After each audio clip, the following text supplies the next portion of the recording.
Bonsoir déjà, brièvement, c'est Mademoiselle Adjil qui a le devoir Chanel, psychologue de formation. J'ai envie de dire une fervente partisane du développement personnel de tout être humain, et même de la gente féminine en particulier. À côté de ça, formatrice éducatrice. Voilà, et je suis là justement pour apporter des conseils à tous nos enfants, nos candidats aux différents examens, BPCI, BAC et autres.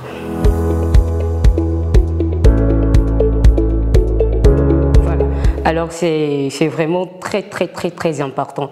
Généralement, on néglige la préparation mentale au profit de la préparation physique, c'est-à-dire bosser tes leçons, faire ceci, faire cela. On oublie que la base de toute réussite, c'est la force mentale.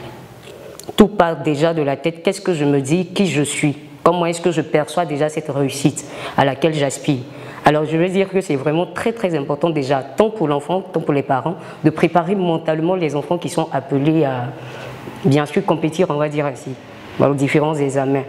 Un enfant attendant chaque jour, il doit se répéter à lui-même ce qu'on appelle généralement les affirmations positives, se répéter à lui-même, je suis le meilleur, je suis capable de le faire. C'est-à-dire se construire déjà quelque chose de positif dans la tête et naturellement, ça va de soi.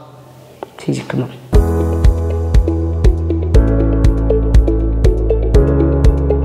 Alors, je pourrais dire que tout part de l'objectif. Voilà, j'ai un objectif précis, celui de réussir mon année. Voilà, donc tout de suite, je sais où, déjà on va dire que ça sera là, on va plus parler de la gestion de son temps. Je sais où je vais plus mettre mon énergie, où je mise beaucoup plus. Je ne vais pas m'attarder sur des choses qui sont, je vais dire, en gris futiles. Donc, je prends moi-même des résolutions. Je soustrais TikTok, je soustrais certaines choses pour me concentrer, bien évidemment, sur voilà, ce qui va me permettre de pouvoir réussir, bien évidemment, mon examen de fin d'année.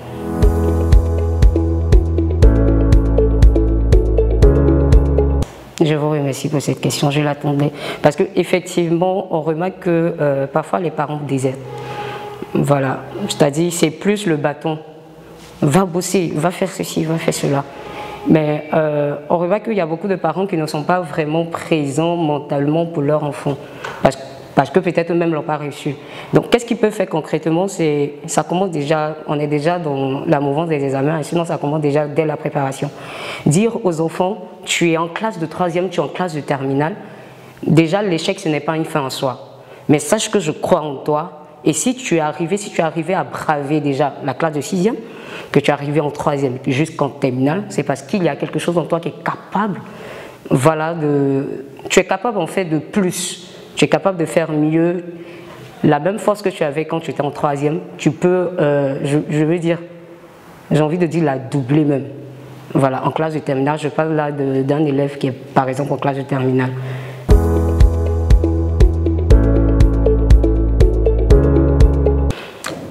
Ça reste relatif, ça dépend. Ça dépend. Ça peut être un facteur de stress pour un enfant qui n'a pas, je vais dire, l'habitude. Voilà, d'avoir ce parent qui n'est pas surprotecteur, mais d'avoir un enfant qui a l'habitude d'avoir à côté de lui un parent qui est tout le temps en train de dire non, il faut que tu fasses mieux. C'est-à-dire, au lieu d'encourager, au lieu de motiver, c'est plutôt des paroles, si tu n'as pas bien fait là, tu vas voir ce qui va t'arriver, tu vas voir. Ce genre de parents, je ne sais pas si on me comprend, mais ce type de parent, si je l'ai à côté de moi pendant que je suis en train de travailler, la peur d'échouer sera plus grande que ma volonté de réussir. Et là, c'est vraiment très compliqué. Si ma peur d'échouer est plus grande que ma volonté de réussir, dans ce cas, je travaillerai juste pour faire plaisir à papa, mais ça ne sera plus vraiment mon envie à moi de réussir à cet examen. Mais si à côté, j'ai un parent qui, depuis le début, a été présent, m'a mis, je vais dire comment, un point de mettre sur mes qualités, m'a dit tu es capable de le faire. Je serai moi-même pressée de lui dire, par exemple, papa, maman, accompagne-moi. Parce que je sais que toi, à côté de moi, ça me rappelle en fait toutes ces motivations que tu as eu à me dire. Donc c'est un travail en fait que les parents déjà doivent faire sur eux. Et s'ils savent qu'en amont, ils n'ont pas fait ce travail de préparation mentale là, c'est pas possible en fait. Je ne conseille pas de se rendre de rester en salle de composition jusqu'à la fin.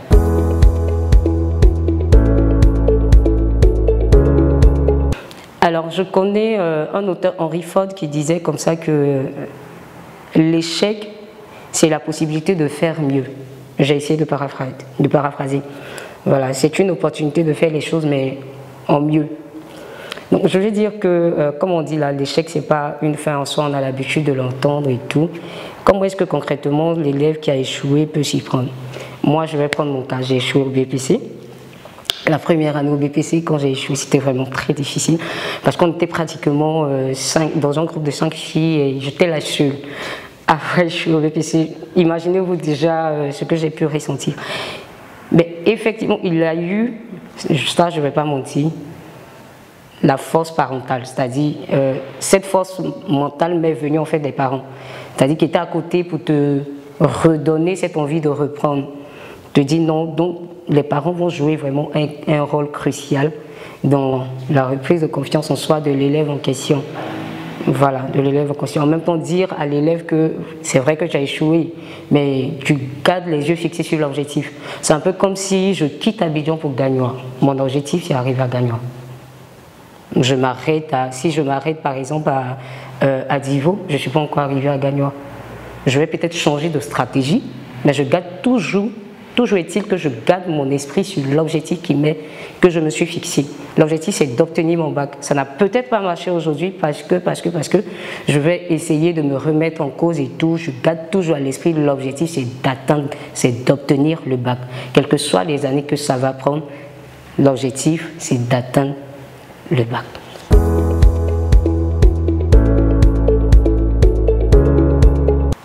Bien évidemment, les réseaux sociaux nous influencent tous. Hein. Voilà, ça a un impact. Parce que je prends le cas d'un enfant qui est carrément distrait.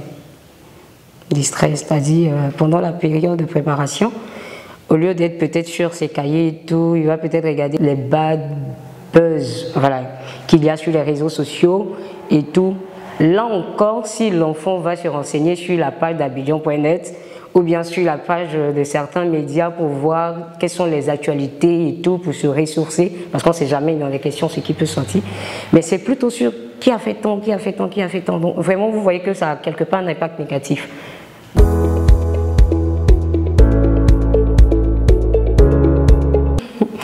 Alors, je vais répondre simplement, hein, c'est pas un truc. J'ai l'habitude de dire que toute personne est unique en son genre. Voilà, on nous apprend en psychologie clinique et psychopathologie que l'être humain, il est dans sa totalité, dans son unicité. Vous n'êtes pas moi, je ne suis pas vous. Je peux avoir cette capacité-là de juste bosser le soir et ça me reste. Tandis que avec vous, ça peut ne pas passer. Donc là, en fait, donner une formule typique, ça sera vraiment compliqué parce que ça dépend en fait des personnalités, de qui je suis, de comment est-ce que... Si je me connais, si je sais que, bon, moi par exemple, quand j'étais encore sur les bancs, si je ne bosse pas la veille, rien ne rentre. C'est-à-dire, je peux prendre tout le temps en train de m'amuser avec vous, vous aurez l'impression que... elle s'amuse, elle ne fait rien. Après, vous êtes étonné que je suis major de la promo. Mais c'est-à-dire, je m'assois, je prends c'est-à-dire toute la veille, je vais prendre le cours. Comme j'ai eu une mémoire vraiment très truc, je fais les résumés. Et une fois que j'arrive à faire mes résumés pendant les temps d'amusement et autres là, je m'assois juste la veille et je révise mes résumés. C'est fini.